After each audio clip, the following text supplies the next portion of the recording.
অসমৰ জনপ্ৰিয় অভিনেত্ৰী বৰষাৰাণী বিষয়াৰ পৰিয়ালত বিৰাজ কৰিছে শোকৰ ছাঁ। হয় বন্ধু বান্ধৱীসকল, কান্দোনত ভাগি পৰিছে বৰষাৰাণী বিষয়াৰ পৰিয়ালবৰ্গ। সকলোকে কন্দুৱাই এই পৃথিৱীৰ পৰা বিদায় মাগিলে বৰষাৰাণী বিষয়াৰ আইতাকে। আইতাকৰ মৃত্যুৰ খবৰে গোটেই পৰিয়ালবৰ্গ এতিয়া কান্দোনত ভাগি পৰিছে। সেইদিনালৈকে সুস্থ হৈ থকা মানুহগৰাকী হঠাৎ এই পৃথিৱীৰ পৰা নাইকিয়া হোৱাত পৰিয়ালবৰ্গত লাগিছে হাহাকাৰ। অভিনেত্ৰী বৰষাৰাণী বিষয়াৰ আইতাকৰ মৃত্যুৰ শোকত ভাগি পৰিছে বৰষাৰাণী বিষয়া অংকুৰ বিষয়াৰ লগতে গোটেই পৰিয়ালবৰ্গয়ো। তেওঁলোকৰ জীৱনলৈ অহা এই দুঃখবৰটোৱে সকলোকে ভাগি পেলাইছে।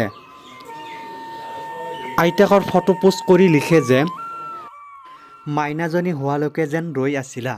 বন্ধু বান্ধৱীসকল, জনপ্ৰিয় অভিনেত্ৰী বৰষাৰাণী বিষয়াৰ আইতাকৰ মৃত্যুৰ